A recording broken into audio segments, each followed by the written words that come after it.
Ja, danke, Schwester Miriam.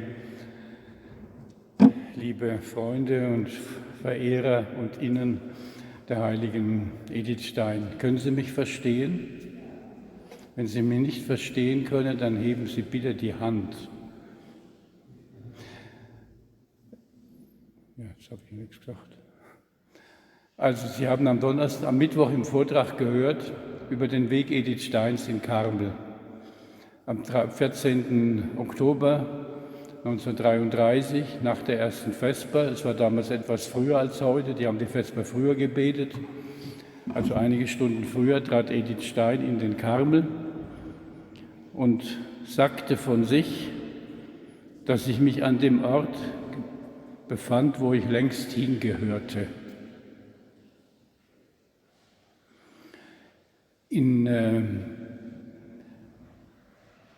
Als sie schreibt auch, ich möchte das doch nochmal wiederholen, um den Anschluss herzustellen, als ich am Neujahrstag 1922 die heilige Taufe empfing, dachte ich, dass es nur die Vorbereitung zum Eintritt in den Orden sei.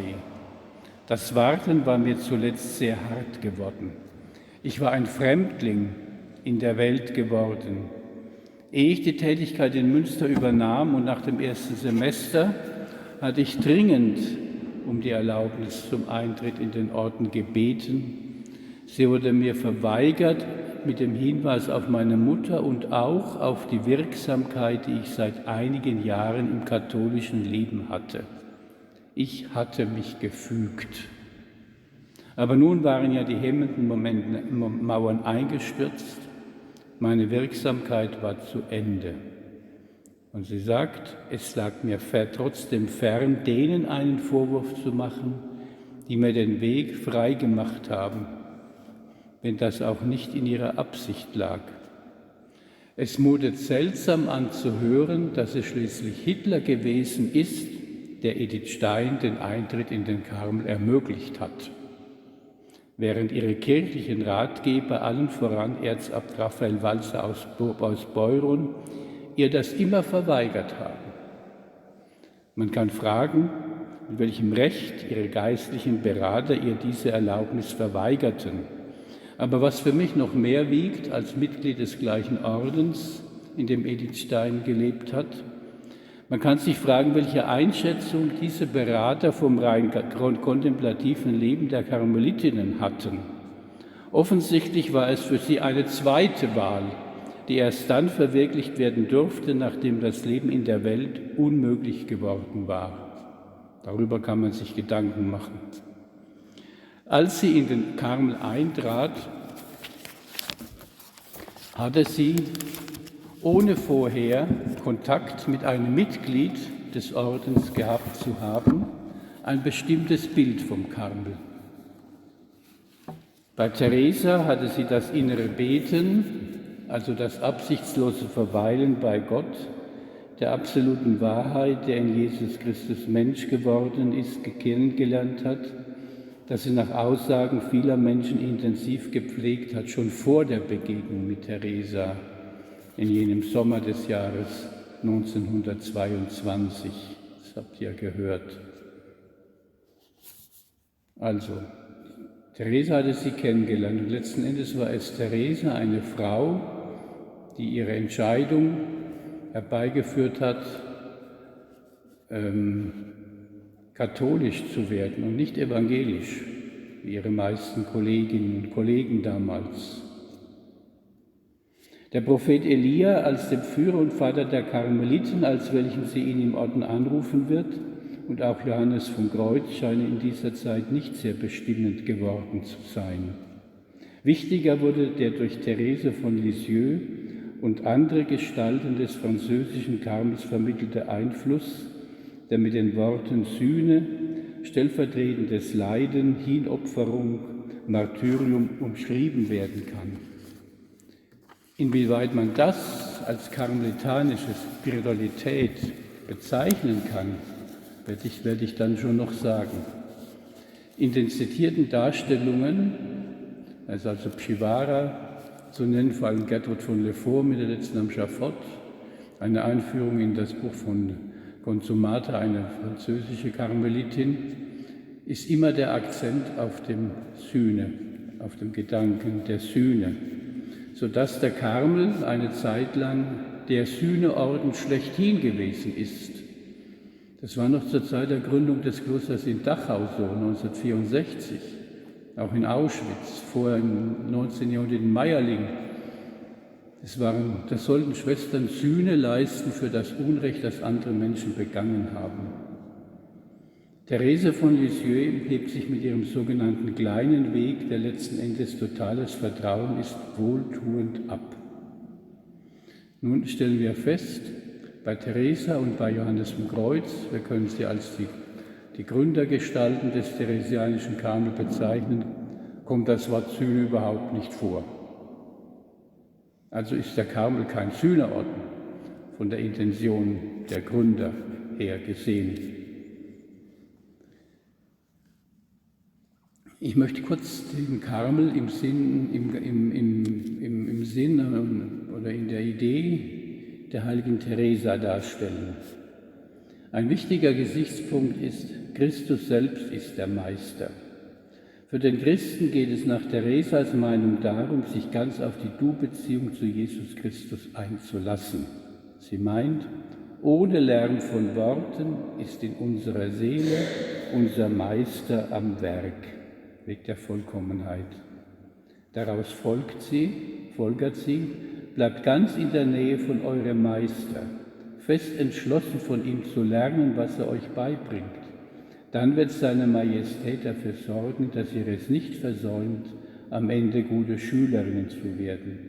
Und er wird euch nicht im Stich lassen, wenn ihr ihn nicht im Stich lasst. Auch Weg der Vollkommenheit. Ein zweites Charakteristikum, Beten ist Freundschaft.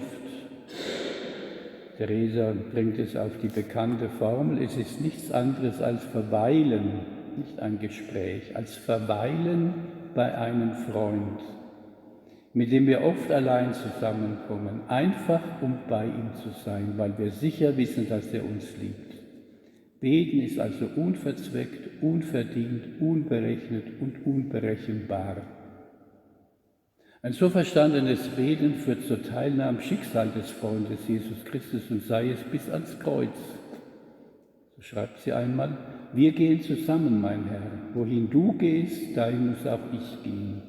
Und was du durchmachst, soll auch ich durchmachen. Von daher bekommen Mitleiden, Miterlösung, Sühne, Stellvertretung, Wiedergutmachung, Sing und Berechtigung.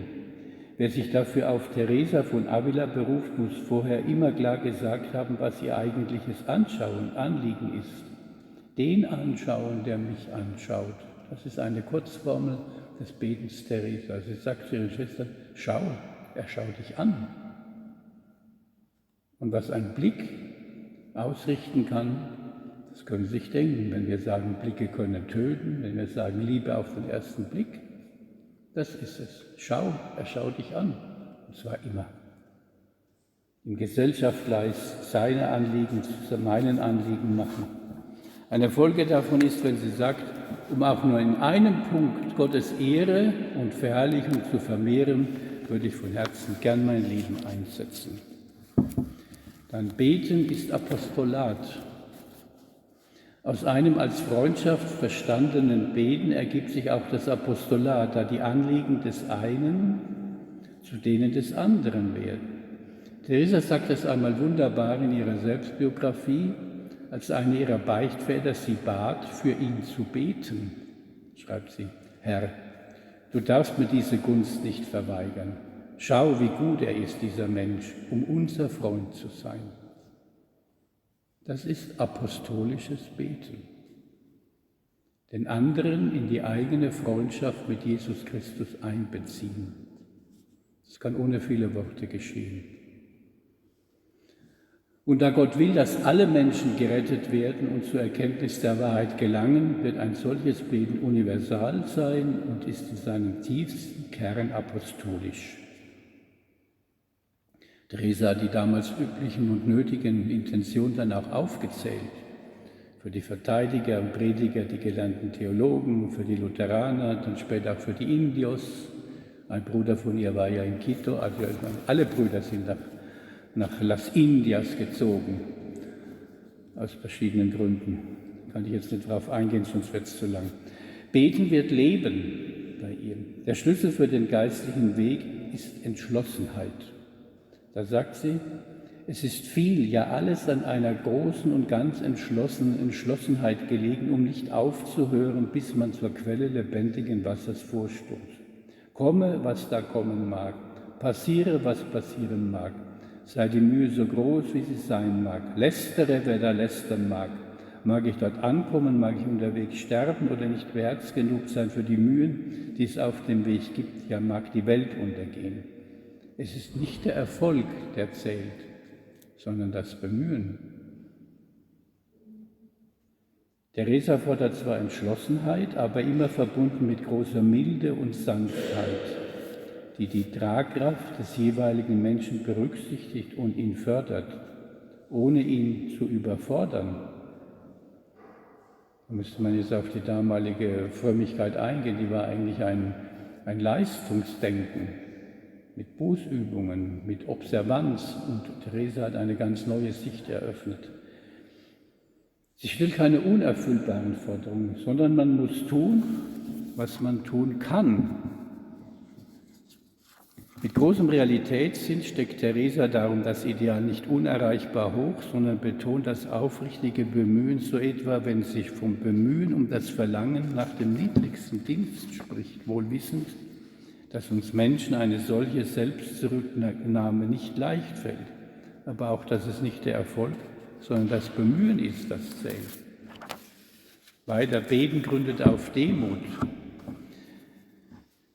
Ein Mensch, der in der existenziellen Wahrheit seines Lebens verwurzelt ist. Demut bedeutet genau das. Die Anerkennung der existenziellen Wahrheit des eigenen Lebens. Das ist das, was Edith Stein bestimmt beeindruckt hat. Wenn sie im letzten Kapitel der Vida liest, was Demut ist und was Wahrheit ist. Edith Stein hat in der Vida Teresas auf einmal gemerkt, die Wahrheit ist keine philosophische Wahrheit, nach der sie immer gesucht hat, sondern eine Person, zu der man du sagen kann. Sie hat ja vorher schon Augustinus gelesen, die Bekenntnisse, wahrscheinlich auch die Exerzitien des heiligen Ignatius von Loyola. Franziskus hat ja viel bedeutet, aber bei Teresa, der hat es dann geglaubt und da hat sie dann den Schritt gewagt. Beten ist Lieben, so sagt sie einmal. Für den Menschen besteht der Fortschritt nicht darin, viel zu denken, sondern viel zu lieben. Und an der Nächstenliebe zeigt sich auch, was das innere Beten ist. Dazu ist das innere Beten da, meine Töchter. Dazu dient diese geistliche Vermählung, dass ihr immerfort Werke entsprießen. Werke. Und wenn du eine Kranke siehst, der du ein wenig Linderung verschaffen kannst, dann mache es dir nichts aus, diese Andacht zu verlieren und ihr dein Mitgefühl zu zeigen. Für sie gibt es nicht die Aufspaltung des Lebens in Aktio und Contemplatio. Beten im Sinn Teresas führt zu Weite und individueller Freiheit. Deswegen gibt Teresa auch keinen Mottus an, wie Ignatius noch. Sie hat zwar die gleichen Themen, die sie vorschlägt, aber die muss man nicht auf Wochen oder Tage verteilen, sondern nach dem Bedürfnis des Beters, der Beterin. Das ist ein wunderbares Beispiel im Weg der Vollkommenheit. Weiteres Beten schafft Strukturen. Vom Beten her, ihrem ursprünglich urpersönlichen Charisma, ergeben sich auch die Strukturen für Teresas neuen Stil von Ordensleben. Geringe Anzahl von Schwestern, bescheidener Lebensstil, Handarbeit, 2 Stunden für das innere Beten, 2-mal gemeinsame Rekreation, nicht Rigorismus, dafür Tugenden. Und Tugenden, das ist im Grunde zuerst zu sehen und zu erkennen, woran es meinem Nächsten fehlt. Das ist eine wunderbare, sagt sie dann, als Johannes zum Kreuz einführt. Die Rekreation dient uns dazu, damit wir erkennen, woran es den Schwestern fehlt. Dann strenge Glasur mit Gittern und Mauern zum Schutz dieses Eigenlebens für sie als Frauen. Das haben allerdings Männer aufgestellt, wie immer für Frauen. Aber Teresa hat aus der Not eine Tugend gemacht. Ich sage das noch am Schluss. Und als Zusammenfassung können wir sagen, Theresas Grundidee ist das innere Beten, dieses verstanden als eine persönliche Beziehung mit dem menschgewordenen Gott. Das ist ihre Erfahrung, über die sie spricht, obwohl das für sie als Frau damals gefährlich war. Über das, was ich aus Erfahrung weiß, kann ich sprechen. Eine Frau hat überhaupt nichts zu sprechen. Teresa ist es nur deshalb gelungen, Bücher zu schreiben, weil ihre Beichtväter, Männer, ihr das aufgetragen haben. Sonst hätte sie nicht schreiben können. Und diese ihre Erfahrung will sie in der Neugründung verwirklichen. Alle Anweisungen, seien sie geistlicher oder praktischer Art, haben kein anderes Ziel, als diese ihre Grundidee zu verdeutlichen, zu verteidigen, zu erklären und möglich zu machen. Man kann auch sagen, diese ihre Grundidee ist die Quelle für alle konkreten Anweisungen. So gelingt es ihr durch das innere Beten, die Schwestern von den vielen ihnen von außen aufgetragenen Gebetsverpflichtungen zu befreien und durch die Einrichtung der Klausur einen Freiraum zu schaffen, in dem sie dieses ohne Einmischung von außen leben konnten. In die Klausur durften keine Männer rein, da hatten die Frauen einen Freiraum, die keine adelige Dame hatte damals. Das hat sie aus diesen Mauern und Gittern, die die Männer den Frauen aufgelegt haben, gemacht, einen physischen Freiraum. Sie besteht zum Beispiel bei ihren Visitationsanweisungen darauf, wenn der Visitator die Klausur besichtigt mit seinem Begleiter, dann soll er, wenn er fertig ist, wieder hinausgehen. Am Sprechgitter kann man das alles wunderbar besprechen. Das sind wir Frauen. Das war eine Tat der Freiheit. So hat sie es gedeutet und praktiziert. Von Sühne, stellvertretendem Leiden und Leben ist auf den ersten Blick nichts zu finden. Es sei denn in jener bei Gertrud von Lefort, bestimmt gehört im ersten Vortrag, anklingenden radikalen Verfügbarkeit für Gott. Diese ergibt sich bei Teresa allerdings nicht aus dem Opfer des Opfers, wozu Marie de l'Incarnation aufgerufen war, die Suppriorin der Karmeliten von Compiègne, sondern aus der bis zur letzten Konsequenz gelebten Freundschaft mit dem menschgewordenen Gott. Ein Sühneorden ist der von Teresa gegründete Karmel jedenfalls nicht, auch nicht in der Intention und Darstellung des Johannes vom Kreuz. Ich kann das jetzt nicht weiter beweisen, könnte es aber. Ich möchte jetzt endlich zum Thema kommen, Edith Stein und der Karmel, aber ich habe gedacht, bevor ich dazu was sage, muss man sich mal vorstellen, was der Karmel eigentlich ist. Denn Edith Stein hat einen anderen Karmel erlebt. Wir haben also gesehen, wie Edith Stein den Karmel kennengelernt hat. Das haben Sie im ersten Vortrag gehört. Wie? Also nicht durch Menschen, sondern durch Schriften. Und was seiner Gründerin Teresa von Avila bei ihrer Neuschöpfung vorschwebte. Ich möchte nun zeigen, wie Edith Stein im Karmel ihren Weg gegangen ist, wie sie ihre heilige Mutter und ihren heiligen Vater Johannes vom Kreuz sieht und wie es ihr im Karmel dabei ergangen ist. Das erste habe ich schon angedeutet, ist der Satz, ich bin jetzt an dem Ort, an den ich längst gehörte.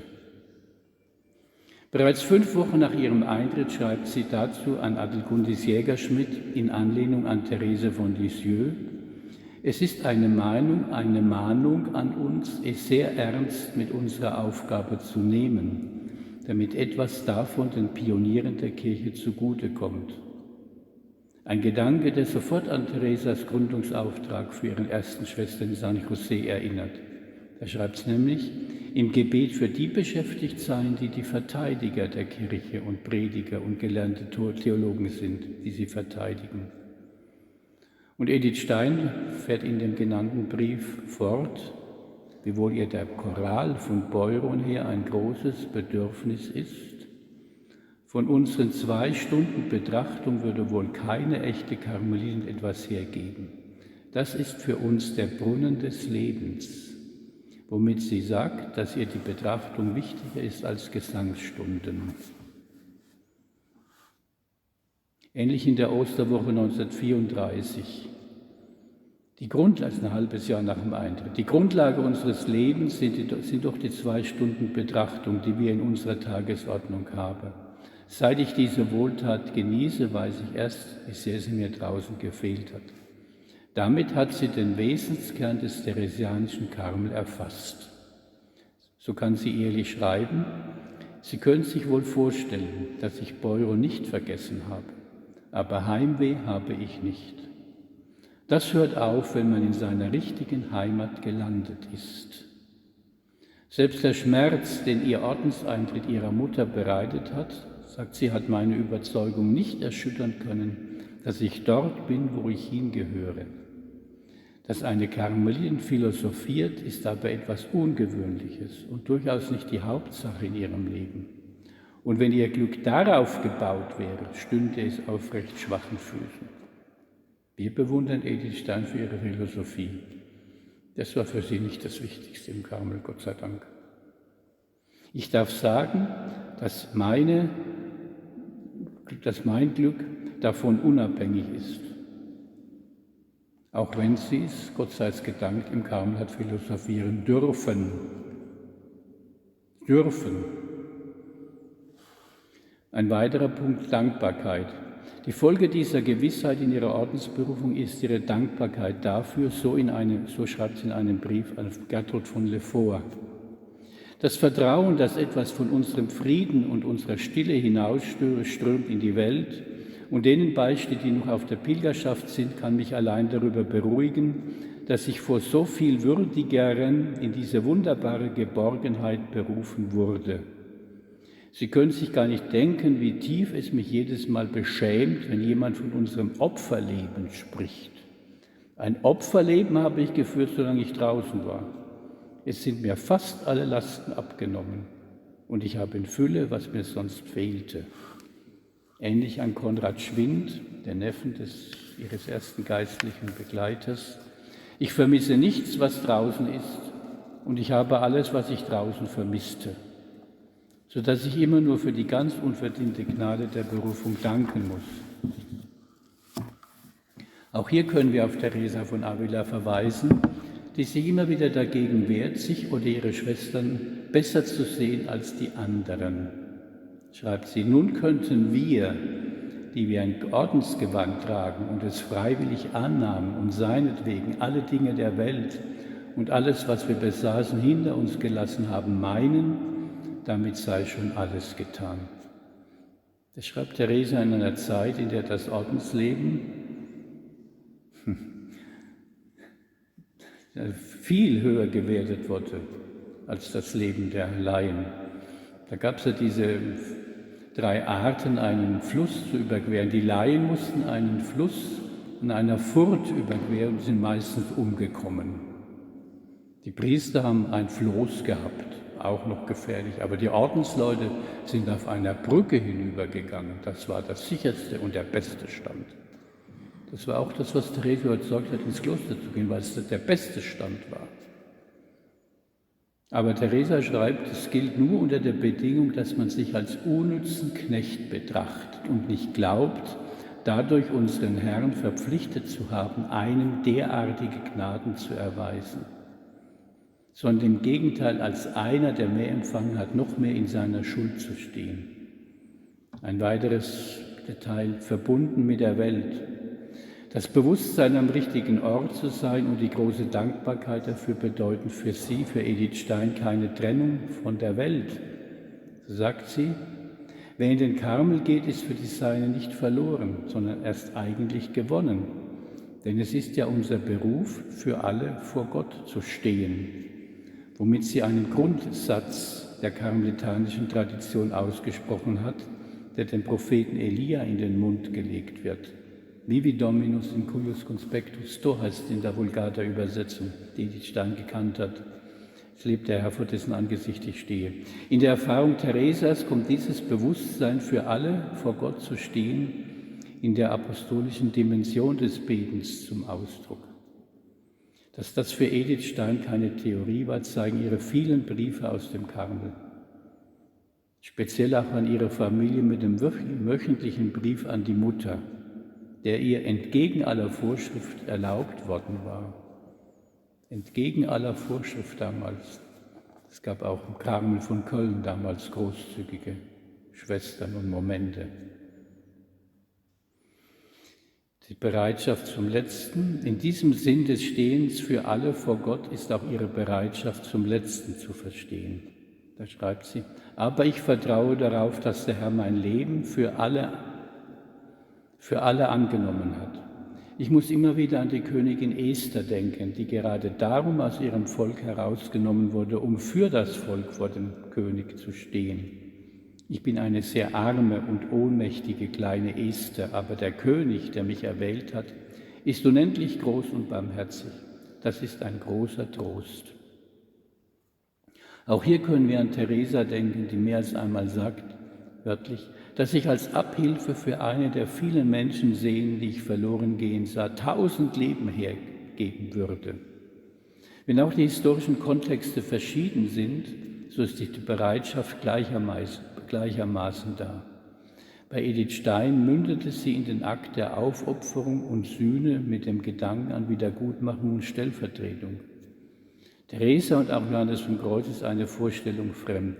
Schon gesagt, Wörter wie Sühne, Expiation im Spanischen, kommen bei ihm überhaupt nicht vor. Der Karmel kein Sühneorden sein in der Intention der Gründer. Der Sühnegedanke ergibt sich bei Edith Stein aus ihrer ganzen religiösen Entwicklung, einschließlich ihres jüdischen Urgrunds und ihrer allmählichen Vertiefung in das Ideal des Karmel, so wie sie es verstanden hat.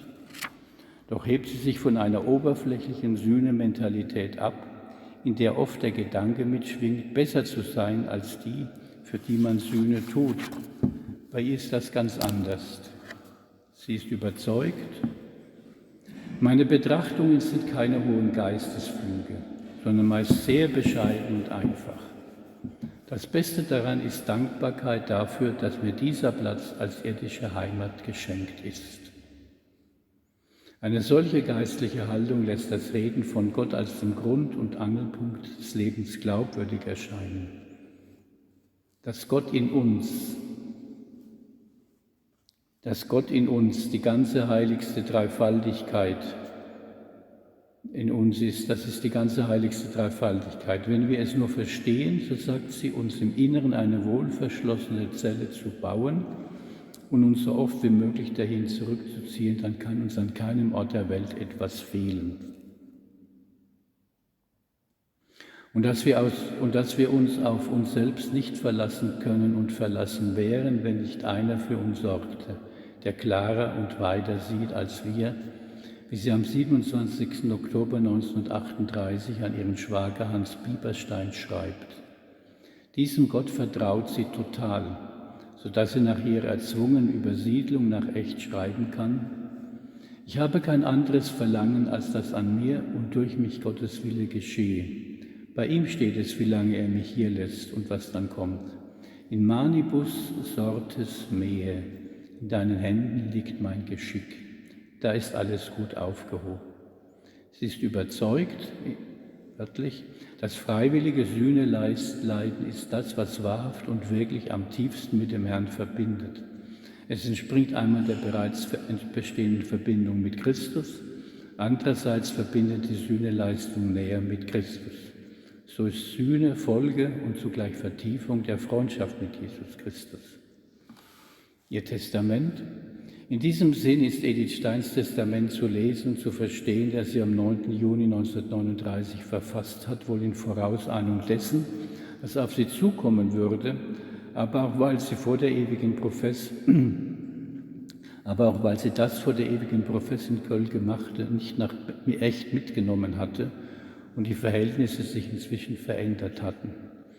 Nach ihren Verfügungen bezüglich ihrer Bücher und Schriften schreibt sie: Ich bitte den Herrn, dass er mein Leben und Sterben annehmen möchte zu seiner Ehre und Verherrlichung, für alle Anliegen der heiligsten Herzen Jesu und Maria und der heiligen Kirche, insbesondere für die Erhaltung, Heiligung und Vollendung unseres heiligen Ordens, namentlich der Kölner und echter Karmel, zur Sühne für den Unglauben des jüdischen Volkes und damit der Herr von den Seinen aufgenommen werde und sein Reich komme in Herrlichkeit, für die Rettung Deutschlands und den Frieden der Welt, schließlich für meine Angehörigen, Lebende und Tote und alle, die mir Gott Gott gegeben hat, dass keines von ihm verloren geht. Wenn es stimmt, wie Teresa meint, dass Leben und Beten eines Menschen eine Freundschaft ist, dann ist es selbstverständlich, dass Edith Stein ihre Anlegung Gott so vorträgt, wie sie auf dem Herzen hat, es aber ihm überlässt, ob und wie er sie aufnimmt, wie das auch in einer echten Freundschaft der Fall ist. Und das letzte, Kreuzesnachfolge. Bei Edith Stein spitzt sich die Bereitschaft für den als Freund empfundenen Mensch gewordenen Gott zu sterben in der Kreuzesnachfolge zu. Von daher schreibt sie, eine Scientia Crucis, eine Kreuzeswissenschaft, kann man nur gewinnen, wenn man das Kreuz gründlich zu spüren bekommt. Davon war ich vom ersten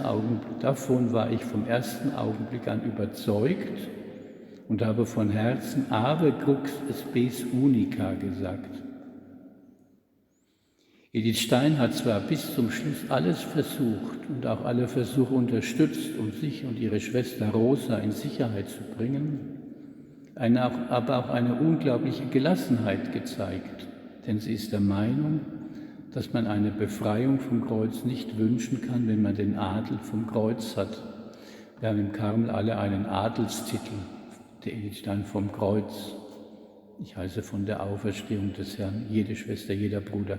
Wenn man den Adel vom Kreuz hat und dass die Geschichten der Seele im Karmel tief verborgen im göttlichen Herzen ist. Der Glaube an die geheime Geschichte muss uns auch immer stärken, wenn das, was wir äußerlich zu sehen bekommen, an uns selbst und an anderen uns den Mut nehmen möchte. Aus diesem Glauben lebte sie auch noch nach der Verhaftung, wie wir aus den letzten Nachrichten heraushören können, die wir von ihr haben. Auf dem letzten Zettel stehen diese unbegreiflichen Worte. Nun kommen wir ein bisschen dazu zu erfahren, wie man von innen her leben kann. Und 2 Tage später, ebenfalls aus Westerbork, konnte bisher herrlich beten. Für die letzten 3 Tage ihres Lebens liegen keine Mitteilungen mehr vor, doch bleibt die Hoffnung, dass bis zum Ende ihres Lebens meine große Freude die Hoffnung auf die künftige Klarheit gewesen ist. So können wir sagen, dass Edith Stein im Karmel tatsächlich ihre irdische Heimat gefunden hat, sich dort zu Hause fühlte und sich auf die von ihr verlangte Ganzhingabe vorbereiten konnte.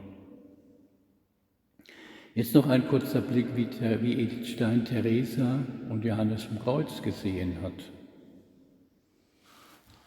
Erst Teresa. Schon bald nach ihrem Eintritt hat Edith Stein den Auftrag bekommen, eine Kleinschrift über Teresa von Avila zu verfassen. Liebe um Liebe. Leben und Wirken der heiligen Teresa von Avila. Entstand Ende 33, Anfang 34. Ein Jahr später folgte eine zweite, eine Meisterin der Erziehungs- und Bildungsarbeit, Theresia von Avila. Und schließlich verfasste sie als Ergänzung zu ihrem Hauptwerk Endliches und Ewiges Sein eine Schrift mit dem Titel Die Seelenburg, entstanden Anfang 36. Bei der ersten Abhandlung geht es darum, Leben und Wirken Theresas von Avila bekannt zu machen. Bei der zweiten vom angezielten Leserkreis her Lehrerinnen um die Darstellung Theresas als Meisterin der Erziehungs- und Bildungsarbeit. Und in der dritten möchte Edith Stein mit Hilfe der Seelenburg wörtlich etwas darüber sagen, wie sich meine Ausführungen im Endliches und Ewiges Sein über den Bau der menschlichen Seele zu jenem Werk, zur Seelenburg, zur inneren Burg Theresas verhalten. Angesichts der neuen historischen Erkenntnisse, die wir seit dem Entstehen dieser Schriften über Teresa von Avila gewonnen haben, erweist sich Edith Stein auf diesem Gebiet, insbesondere in Liebe um Liebe, stellenweise auch in den beiden anderen, ganz und gar als Kind ihrer Zeit. Das wird deutlich, wenn sie, um einige Beispiele zu nennen, über Theresas Heimat berichtet, über den Zustand im Menschwerdungskloster, über das Sterben ihres Vaters. Heute wissen wir, dass Teresa nicht aus einem alten Adelsgeschlecht stammt, sondern einen Vater hat, der noch als Jude geboren wurde, sodass sie zur diskriminierten Bevölkerungsschicht der Conversos gehörte, die auf verschiedene Weise versuchten, davon loszukommen. So zum Beispiel wie Theresas Familie, dass man sich Adelsbriefe gekauft hat mit viel Bestechung und Geld und dass man den mit Judentum in Verbindung stehenden Nachnamen nicht geführt hat und dass man, wenn es gegangen ist, nach Las Indias ausgewandert ist. Deshalb sind alle ihre Brüder abgehauen. Doch als Edith Stein ihre Abhandlungen schrieb, feierte man Teresa in Spanien als höchste Synthese der Hispanidad, das heißt der spanischen Rasse. Diese Hispanidad hat vorgestern ihr Hochfest gefeiert. La Virgen del Pilar ist die Patronin aller spanischsprachigen Länder und das sind viele. Jetzt müssen wir die Basilika in Saragossa besuchen, da finden Sie alle Flaggen von allen spanischen Ländern. Das ist beeindruckend. Schade, dass Edith Stein nicht mehr erfahren hat, dass die von ihr so hochgeschätzte und für sie so wichtige heilige Mutter, so wie sie jüdischer Abstammung war. Jetzt die Klausur. Dazu schreibt Edith Stein, dabei ganz der traditionellen Sicht und Begründung der Klausur verhaftet, das alte Einsiedlerideal soll durch die strenge Klausur gesichert werden. Die hohe Mauer, die das Kloster und seinen Garten umgibt, das doppelte Gitter, das im Sprechzimmer von den Besuchern und das ihren Chor von der äußeren Kirche trennt, der Schleier, der ihr Gesicht vor allem Fremden verhüllt, das alles erinnert die Nonnen beständig daran, dass sie die Welt verlassen haben, dass sie als freiwillige Gefangene leben, wie ihr Herr im Tabernakel, im süßen Stand der Gotteshaft, dass sie nichts von draußen zu erwarten haben, sondern alles von dem, der in diesen Mauern geborgen ist. Teresa hat etwas anderes im Sinn, so wenn sie auf der freien Wahl der Beichtväter besteht und vor deren Eitelkeit warnt und schlichtweg verbietet, dass Vikare und Beichtväter in die Klausur gehen oder Aufträge erteilen. Das zeigt, dass sie durch die strenge Klausur einen Freiraum schaffen wollte. Und da schreibt sie dann einmal, ihr müsst eigentlich dankbar sein, Schwestern, denn der Herr hat euch auserwählt und davon befreit, einem Mann unterworfen zu sein, der ihnen oft genug das Leben ruiniert und gebe Gott nicht auch ihre Seele. Teresa hat erlebt, dass ihre Mutter in 20 Jahren 10 Kinder auf die Welt gebracht hat. Das hat sie nicht gewollt. Dazu kam, dass das innere Beten, also die Klausur, eben, dass sie ihr Leben so gestalten können, wie sie wollten, ohne Einmischung von Seiten der Männer. Die Aufgabe der Beichtväter reduziert sie praktisch auf die Absolutionserteilung. Denn geistliche Begleitung kann die Priorin auch machen, hat sie auch gemacht. Dazu kam, dass das innere Beten, besonders wenn es Frauen hielten, für gefährlich galt. Warum? Wer inneres Beten hielt, also so mit Gott umging, wie es seinem Bedürfnis entsprach, konnte innerlich wachsen und allmählich zu einem selbstständig denkenden Menschen werden. Das wird auch durch viele Texte Theresas belegt. In einer streng hierarchisch gegliederten Kirche und Gesellschaft war so etwas unerwünscht, nicht nur in der Kirche, sondern auch in der Gesellschaft, sondern besonders für Frauen. Die Klausur mit Gittern und Mauern, in die kein Mann hineingehen durfte, verschaffte den notwendigen Schutz, damit die Schwestern dieses Beten halten konnten. Und schließlich wusste Teresa aus eigener Erfahrung nur zu gut, dass die Welt nicht an den Klostern Halt macht.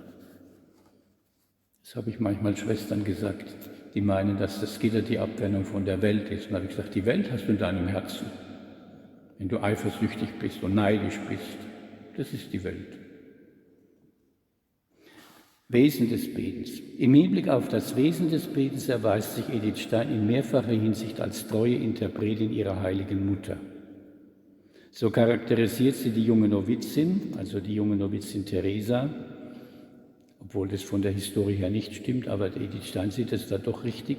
Aber die vorgeschriebenen Gebetszeiten genügten ihrem Eifer nicht. Sie verbrachte auch die freien Stunden am liebsten in stiller Betrachtung vor ihrem Tabernakel. Dasselbe wird von Edith Stein berichtet, die sich hier offensichtlich mit ihrer Ordensmutter identifiziert. Und als Theresa auf dem Weg zur heilkundigen Frau in Besedas einige Monate bei ihrer Schwester verbrachte, vermerkt Edith Stein darüber, obwohl sie hier wie in früheren Jahren von der Liebe der ihren umgeben war und sich ihnen mit aller Herzlichkeit widmete, wusste Theresa doch den Tag so einzuteilen, dass ihr genügend Zeit zu einsamem Gebet blieb. Das sieht sie sich natürlich, wir wissen ja gar nicht, wie es Theresa dabei gegangen ist. Edith Steins Beten nun. Sie schreibt, das Gebet ist der Verkehr der Seele mit Gott.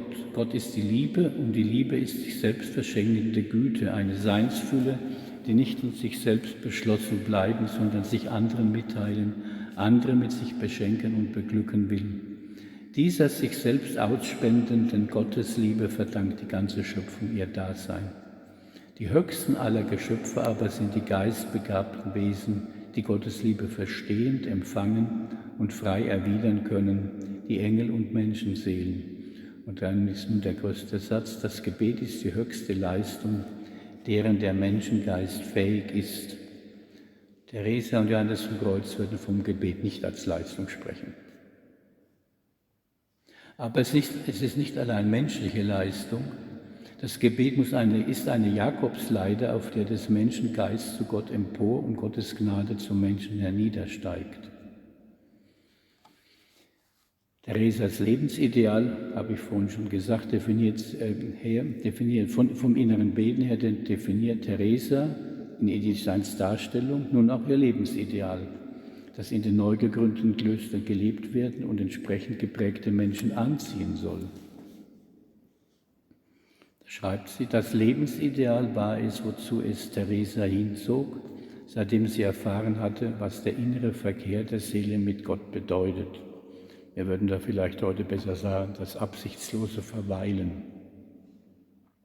Die Lebensform, die das innere Gebet in den Mittelpunkt stellt und alle Hindernisse aus dem Weg räumt, fand sie in der ursprünglichen Regel unseres Ordens.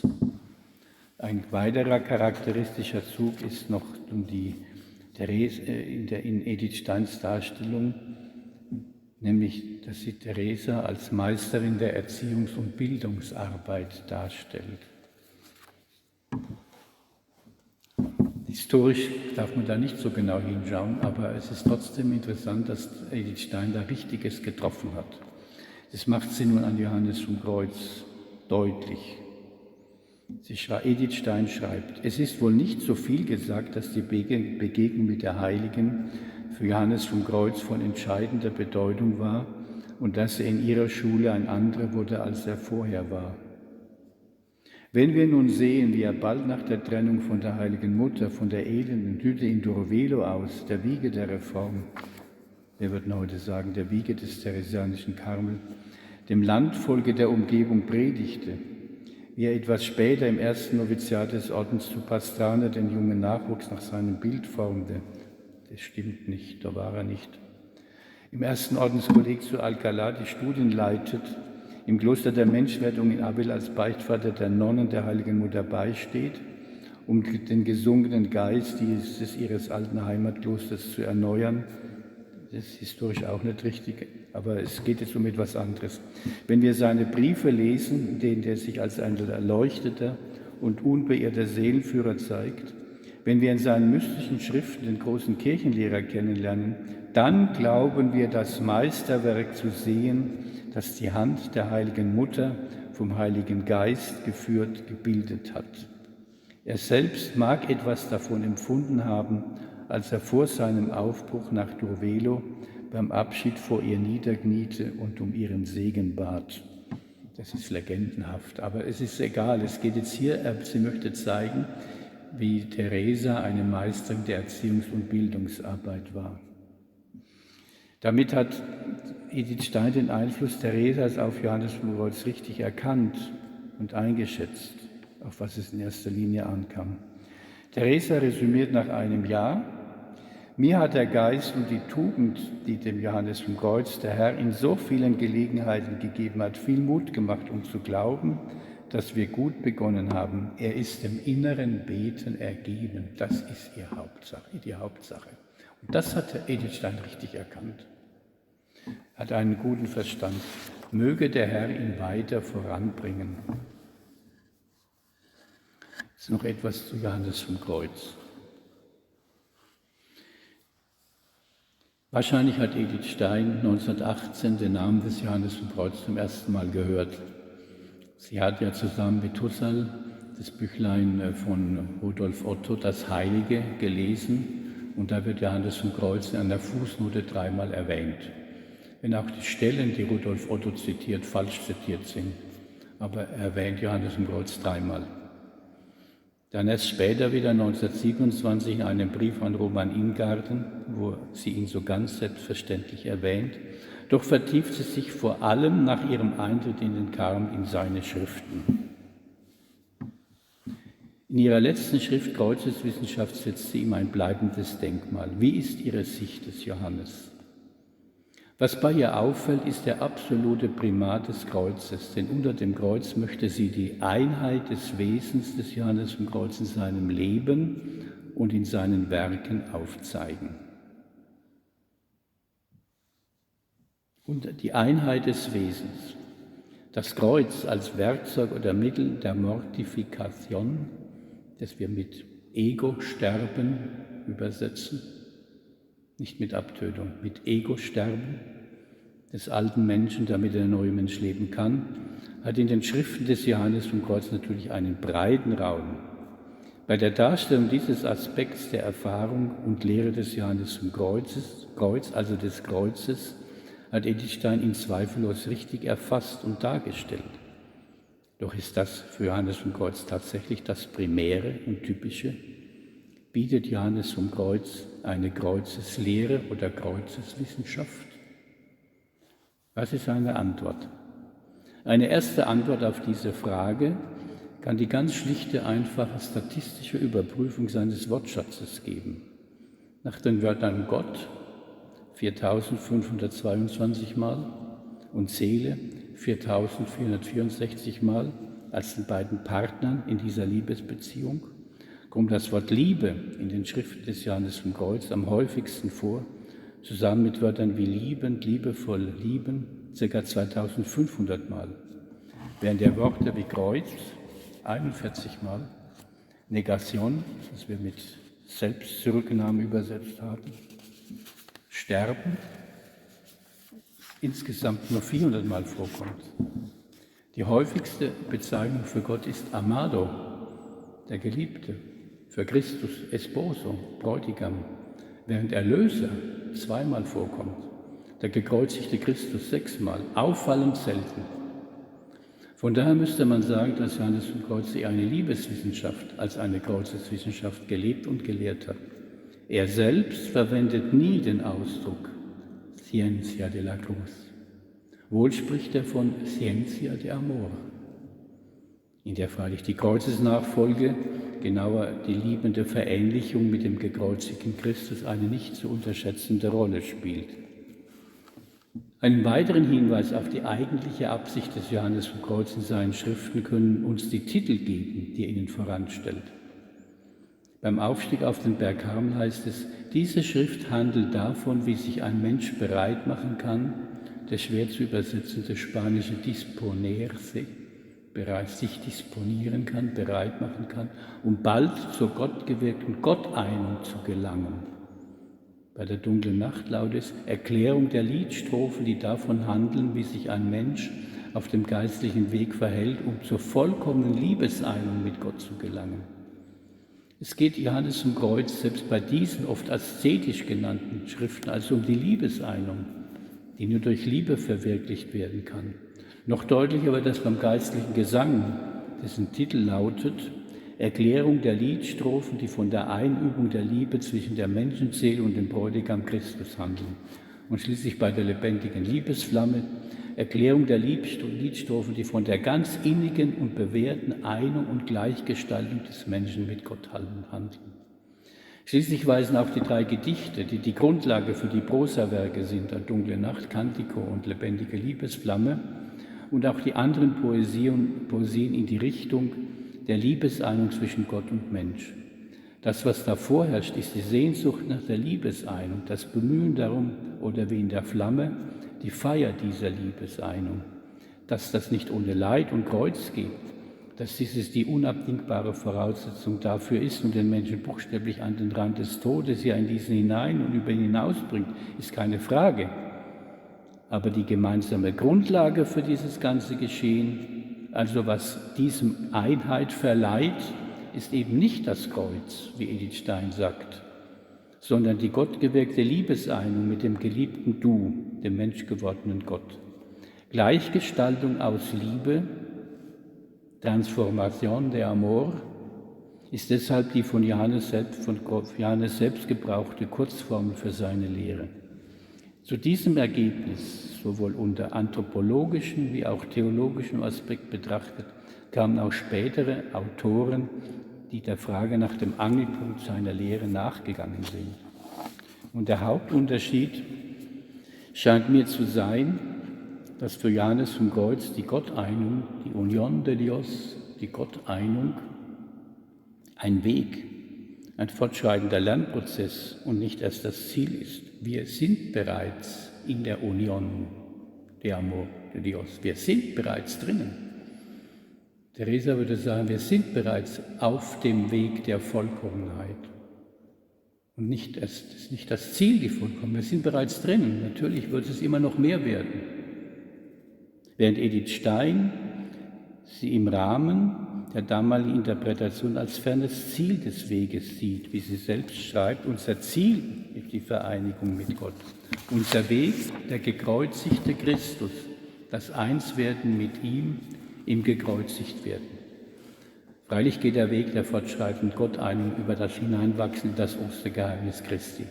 Damit möchte ich keinen Gegensatz zwischen beiden Heiligen konstruieren, denn es nicht gibt, wohl aber Akzentsetzungen, sogar eine Akzentverschiebung, die allerdings ihre Bedeutung und auch ihre Erklärung haben. Und nämlich, eine liegt darin, dass Johannes im Kreuz wegen ordensinterner Konflikte am Ende seines Lebens bei den Oberen in Ungnade gefallen war, was ihm, wie Edith Stein gut aufzeigt, sein letztes Kreuz verursacht. Als er dann gestorben war und von den Leuten verehrt wurde, musste er von der Ordensleitung auf deren spirituelle Linie gebracht werden, wurde also genau der Vorstellung von Spiritualität jener angepasst, deren Opfer er in seinen letzten Lebensmonaten geworden war. Und deren Kennzeichen war Rigorismus, mit der Betonung von Leid, Kreuz, Verzicht, Opfer und Abtötung aus der Meinung, sich sein Heil verdienen zu müssen und zu können. Das ist genau das Gegenteil von dem, was Johannes vom Kreuz gewollt hat. Dieses Bild von ihm herrschte zur Zeit Edith Stein und noch darüber hinaus vor. Ich kann eine persönliche Bemerkung machen. Ich bin heute vor 60 Jahren eingekleidet worden und das war mein Noviziat. Abtötung, Rigor, Nachtwachen, übers innere Beten haben wir kaum gesprochen. Edith Stein hat das nicht übernommen, im Gegenteil. Sie hat sich erstaunlich weit davon frei gemacht, aber dennoch blieb sie nicht unbeeinflusst davon. Der zweite Grund für diese Akzentverschiebung ist in ihrer eigenen persönlichen Situation und in ihrem konkreten Lebensumfeld zur Zeit der Abfassung der Kreuzeswissenschaft zu suchen. Es war eine vom Kreuz geprägte Zeit speziell für sie, angesichts derer es fast wie ein Wunder anmutet, dass sie dennoch so hoffnungsvoll und zuversichtlich schreiben konnte und sich bei ihr auch letztlich die Herrlichkeit der Auferstehung durchsetzt. Das ist eine der letzten Überschriften der Kreuzeswissenschaft. Die Herrlichkeit der Auferstehung. Durch ihre Deutung des Johannes vom Kreuz, die es in der Kreuzeswissenschaft gibt, zeigt Edith Stein, dass Johannes vom Kreuz in der Einheit seines Wesens, wie es sich in seinem Leben und in seinen Werken auswirkt, auch angesichts des Kreuzes, das sie in Auschwitz durchlitten hat, nicht belanglos ist. Wir können sagen, Johannes vom Kreuz hat ihr geholfen, Auschwitz zu bestehen, so wie sie ihn eben interpretiert hat. Das ist ja was. Und jetzt noch einen Blick auf Edith Steins Leben im Alltag. Ich habe schon gesagt, dass Edith Stein in Karmel als ihre wahre Heimat betrachtet hat. Das für den Karmel typische innere Beten bereitet ihr überhaupt keine Schwierigkeiten, dass sie es vorher schon geübt hat. Der Karmel bot ihr auch die Möglichkeit, sich weiterhin mit philosophischen Studien zu befassen und ihr Hauptwerk Endliches und Ewiges Sein zu vollenden. Darüber hinaus konnte sie im Karmel die unterschiedlichsten Schriften und zur Ordensspiritualität und Liturgie, verschiedene Übersetzungen und sogar kleine Theaterstücke für die Rekreation verfassen. All das zeigt, dass sie sich im Orden entfalten konnte und auf diese Weise auch ihren Orden bereichert hat. Wobei man sagen muss, dank des damals weitsichtigen Pater Provinzial Theodor, ich habe ihn noch gekannt, der Vorgänger von ihm hätte das nicht erlaubt. Es war völlig ungewöhnlich im Orden damals, dass eine Karmelitin studieren kann im Kloster. Wenn Sie mal sehen, was die spanischen Karmelitinnen damals vorgeschrieben bekommen haben vom spanischsprachigen Ordensgeneral Severo de Santa Teresa. Nun gut. Dennoch dürfte es interessant und angesichts unserer Thematik auch wichtig sein, ihr Leben im Karmel einmal von den Begrenztheiten, die sie ihrer neuen Heimat her zu betrachten. Zumal sie sich, entsprechend der Mitteilung von Teresa Renata Posselt, mit folgenden Worten im Karmel vorstellte.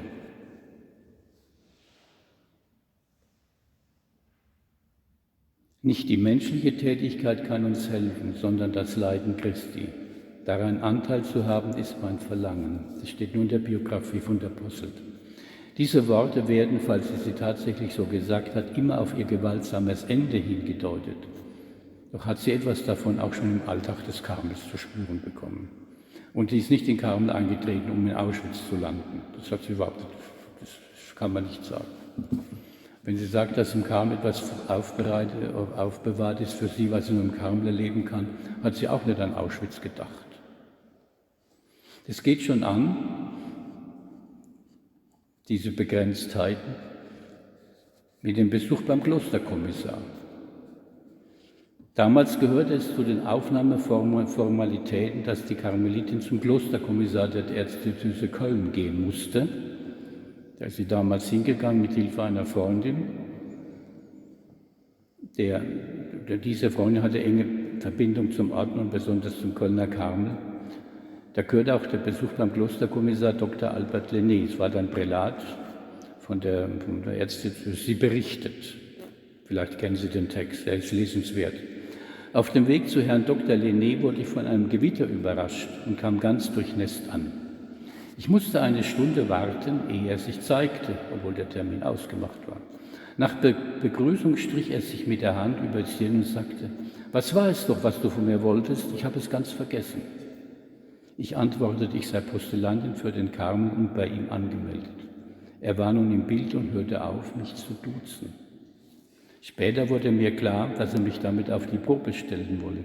Ich hatte es hinuntergeschluckt, ohne mit der Wimper zu zucken. Er ließ mich noch einmal wiederholen, was er schon wusste, sagte mir, welche Einwände er gegen mich machen wollte, gab mir aber die tröstliche Versicherung, dass die Schwestern sich durch seine Einwände gewöhnlich nicht zurückhalten ließen und dass er sich gütlich mit ihnen zu einigen pflegte. Damit entließ er mich mit seinem Segen. Damit hatte sie einen Vorgeschmack von einer erforderlichen klösterlicher Demut bekommen. Das ist eine Frechheit sondergleichen. Vor allem, weil Edith Stein da sehr korrekt war in ihrem Bericht über das Leben in dem Seuchenlazarett. Da schreibt sie nämlich, im Dienst, dass also ein Arzt, der sich ihr gegenüber im Tod vergriffen hatte, dem schreibt sie, im Dienst habe er mich Schwester zu nennen. Außerhalb des Dienstes solle er zu mir sprechen wie zu einer Dame der Gesellschaft oder gar nicht.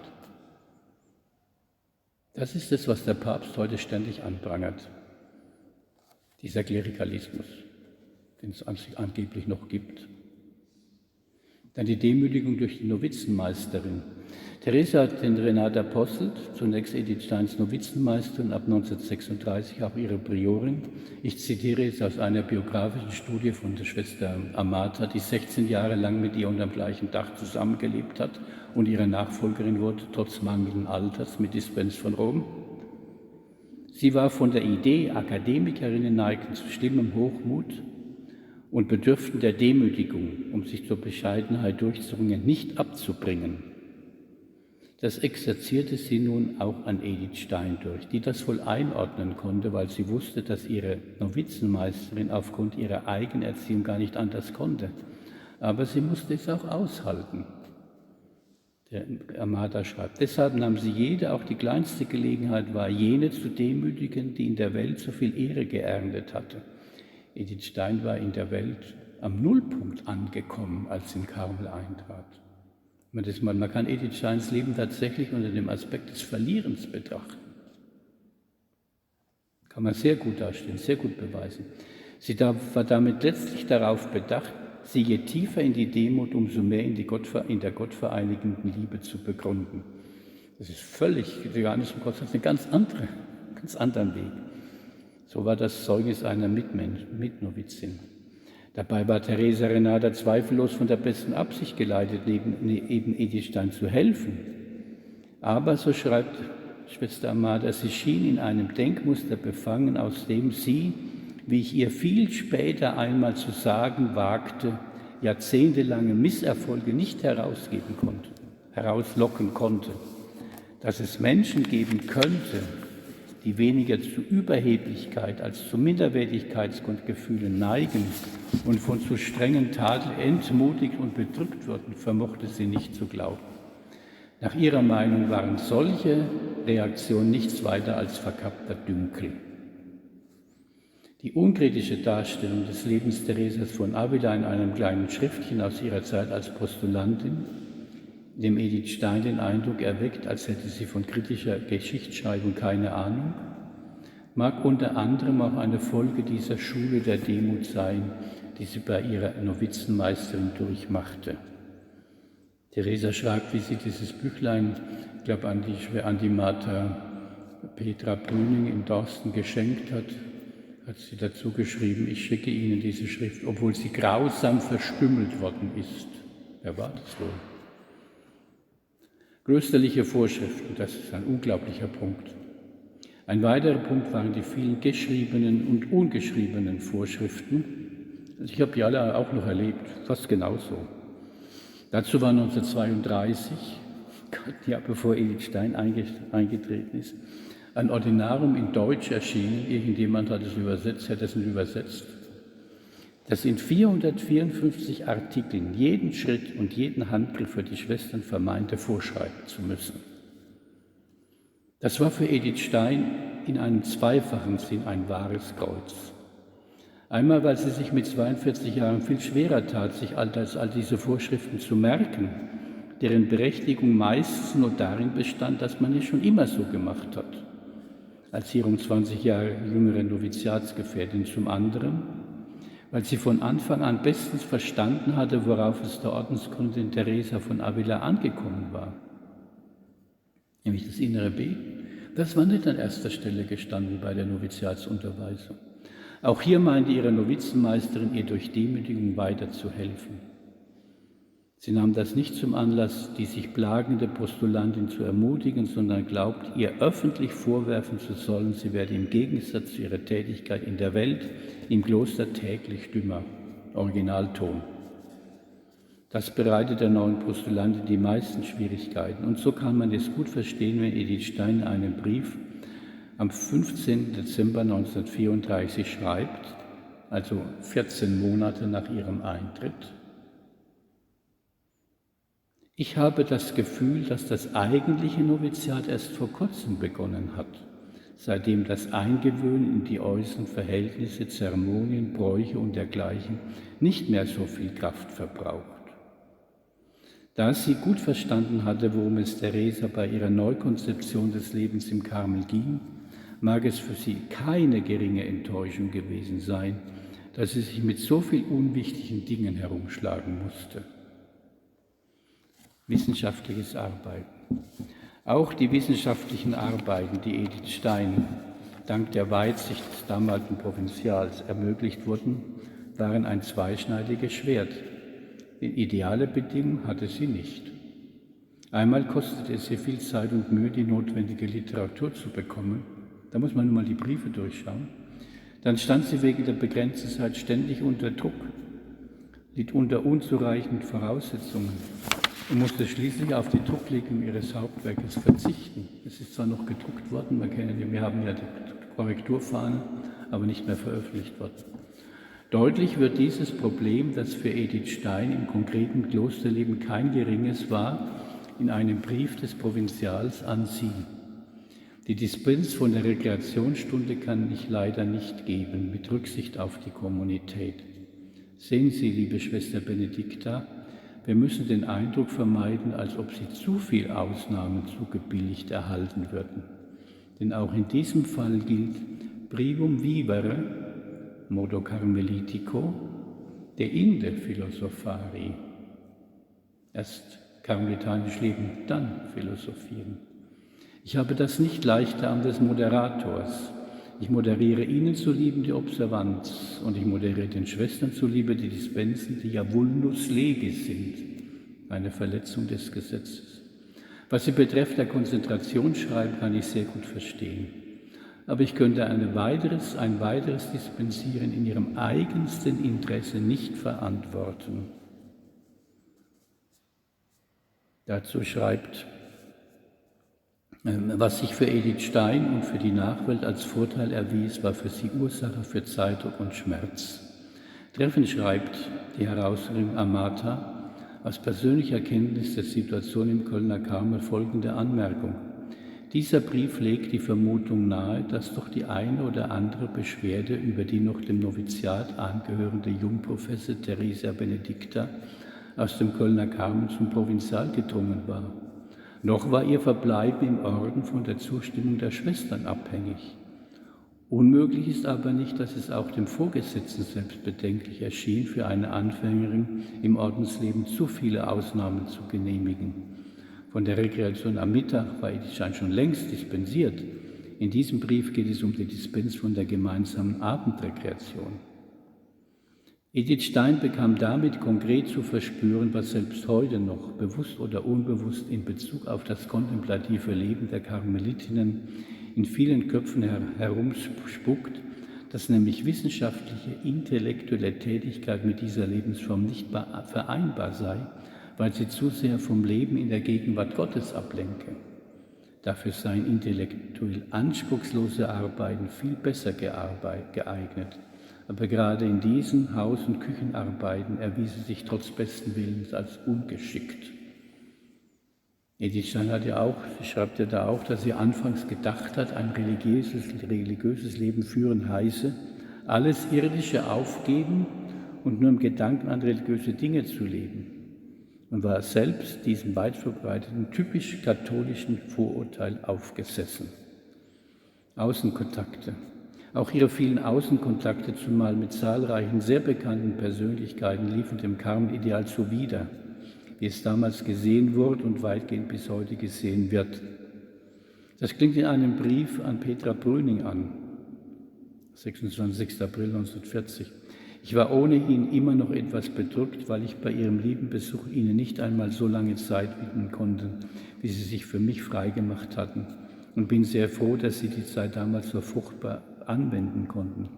Sie haben es ja auch sicher gut verstanden, dass ich mich auch dem liebsten Gast zur Ehre nicht allzu lange den gemeinsamen Arbeit entziehen wollte. Ich bin ohnehin eine so schwache Arbeitskraft für das, was hier im Haus am dringlichsten ist. Edith Stein beschreibt einmal selbst, wie ihrer Meinung nach die von Theresia eingeführte Klausur damals verstanden wurde. Ihre wissenschaftliche Arbeit zwang sie ständig, gegen dieses Ideal zu leben, das allerdings wenig mit Theresias Sicht und Begründung der Klausur zu tun hatte, doch fest in den Meinungen der Menschen verwurzelt ist. Ein anderes ist der Antisemitismus. Auch der bewusste oder unbewusste Antisemitismus, wie er damals in weiten Kreisen der Kirche verbreitet war, machte ihr zu schaffen. Ein interessanter Satz. Pater Pschivara schreibt, dass der Generalvikar von Speyer, Prälat Josef Schwind, 1925 von ihr mit folgenden Worten gesprochen habe. Er habe noch nie jemand gesehen, dem so wenig ihre Rasse anzusehen sei wie Edith Stein. Er hatte recht, denn die Edith Stein, die uns entgegentrat, war eher vergleichbar einer Uta vom Naumburger Dom. Das war überhaupt das eigene Edith Stein, ganz reines, strenges, jüdisches Patrizierblut und doch deutsche Frau. Das schreibt Pschivara 1965.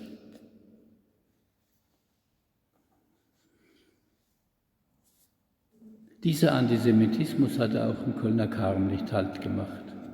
So war es nach den Aussagen der Mitnovizin Theresa Margareta, der Novizenmeisterin Renata Possel, nicht recht, dass die eben Novizinnen von Edith Stein selbst über ihre jüdische Abstammung informiert wurden. Ich habe mir das mal selbst erzählt. Vor allem aber konnte Edith Stein die naive, optimistische Einschätzung des Dritten Reichs ihrer Prioren überhaupt nicht verstehen. Edith Steins Gedanken, eine eventuelle Umsiedlung in einen Auslandskarmel noch vor der Reichskristallnacht am 9. November 1938 fanden bei ihren Mitschwestern, besonders eben bei ihrer Priorin, überhaupt kein Gehör. Für so bedrohlich sah man die momentane Situation nicht. Edith Stein hat schon 1933 einen Brief klar am Papst geschrieben. Dann kommen die Sorgen um die Verwandten dazu.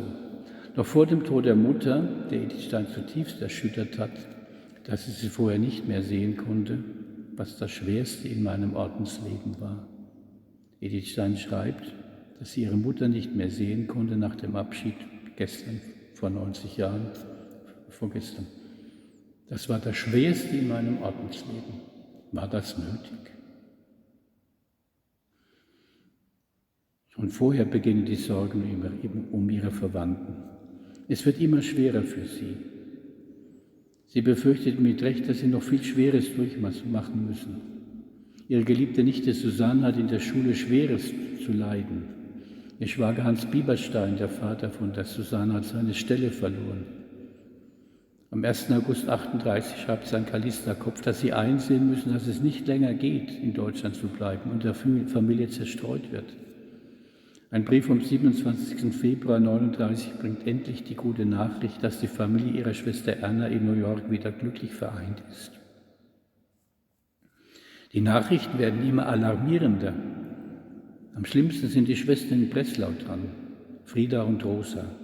Erstere wird schließlich von Breslau nach Theresienstadt deportiert und getötet, während Rosa auf vielen Umwegen zu Edith Stein nach Echt kommt, aber dann von dort aus mit in Auschwitz umgebracht wird. Dann der Abschied von Köln, hat ja auch mit dem Leben im Kölner Karmel zu tun. Die Übersiedlung von Edith Stein nach Echt, um die Kommunität nicht zu gefährden, bedeutet für sie ein neues Kreuz. Auch wenn sie sich dort gut einlebt und die Landessprache schnell lernt. Und meiner persönlichen Meinung nach ist sie dort besser gegangen als im Kölner Karmel. Ich bitte die Schwestern um Verzeihung. Aber die wissen das wahrscheinlich schon längst. Als es dann auch in den Niederlanden für sie gefährlich wurde, beginnen die Anstrengungen, sie in Sicherheit zu bringen. Die Briefe, die davon berichten, lesen sich wie ein Krimi. Ein erster Hinweis befindet sich im Brief des holländischen Provinzvikars Pater Abertanus vom 28. Dezember 1941. Er sagt, es scheint mir gut und notwendig, dass man die Sache in Angriff nimmt, dass für Schwester Benedikta und Rosa eine Möglichkeit gegeben wird, beziehungsweise gesucht wird, dass man bei einer eventuellen Nachfrage angeben kann. Sie haben sich bemüht und können da und dahin im Dezember. Doch alle Versuche nützen nichts, so zahlreich und vielfältig sie auch waren. Nachdem schließlich in Schweizer Klöstern Platz gefunden war, teilte das Schweizer Konsulat in Amsterdam am 3. August 1942 in 3 Sprachen mit, dass das Einreisegesuch für die beiden Schwestern Stein abgelehnt wird. An diesem Tag waren sie schon abgeholt auf dem Weg nach Auschwitz. Eine Zusammenfassung: Im Karmel hat Edith Stein tatsächlich Anteil am Leiden Christi bekommen, in den kleinen Dingen des Alltags, aber dann vor allem durch ihre Flucht nach Holland, ihre Verschleppung, ihren gewaltsamen Tod in Auschwitz. Meinte sie das, als sie beim Vorstellungsgespräch im Kölner Karmel im Frühjahr 1933 sagte: Immer war es mir, als hätte der Herr mir im Karmel etwas aufgespart, was ich nur dort finden könnte? Das ist also authentisch. Das, was sie gefunden hat, läuft auf eine totale Umwertung aller Werte hinaus. Als erstes, so schreibt sie, ist sie dem Umsturz, der mir diesen Weg freigemacht hat, sehr zu Dank verpflichtet. Was eigentlich eine Katastrophe ist, dass Hitler an die Macht kam, interpretiert sie als Hilfe, um ihren lang gehegten Wunsch zu verwirklichen. Im Karmel hat sie gelernt, aus der Tiefe zu leben, sodass sie selbst im Chaos des Durchgangslagers Westerbork herrlich beten konnte.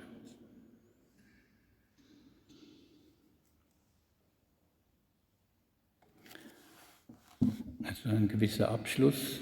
Von ihr unabhängige Umstände haben sie zunächst daran gehindert, in Karmel einzutreten, doch der nationalsozialistische Umsturz hatte den Weg für den Eintritt in Karmel geebnet. Das muss man sich mal vorstellen.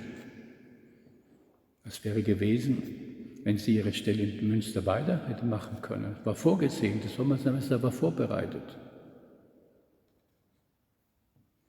Was sie schon immer wollte und so gut sie konnte, auch als berufstätige Frau lebte, konnte sie nun in dem entsprechenden Rahmen tun. In den Augen der Welt ist sie klein und demütig geworden, wie Engelbert Krebs, ein Theologieprofessor in Freiburg, mit dem sie sich beraten hat, für Freitag, den 11. April 1930 in sein Tagebuch notiert, im Zusammenhang mit der Heidegger. Er ist der Rektor geworden, Edith Stein ist in der Versenkung verschwunden. Doch sie fühlte sich an dem Ort, an den ich längst gehörte. Theresas inneres Beten, also jenes Verweilen bei einem Freund, hat ihr geholfen, immer mehr an die Liebe Gottes zu ihr zu glauben und daraus zu leben, sodass ihre Bereitschaft zur Sühneleistung, ihre Antwort auf diese Liebe Gottes zu ihr wurde, Anteil zu haben am Leiden Christi. Johannes am Kreuz, jener Sänger der Liebe Gottes. Man muss seine Gedichte auf Spanisch lesen. Jede deutsche Übersetzung bringt es nicht rüber. Das ist klar, bei jeder Lyrik. Johannes am Kreuz, jener Sänger der Liebe Gottes, hatte mit seiner Liebeswissenschaft, die bei ihr zur Kreuzeswissenschaft wurde, geholfen, das immer mehr in ihr Leben hineinragende Kreuz in Form von Verfolgung, Deportation und Vernichtung als spes unica, als einzige Hoffnung zu sehen und nicht daran zu zerbrechen, sondern mit seiner Hilfe zur Herrlichkeit der Auferstehung zu gelangen. Amen und danke.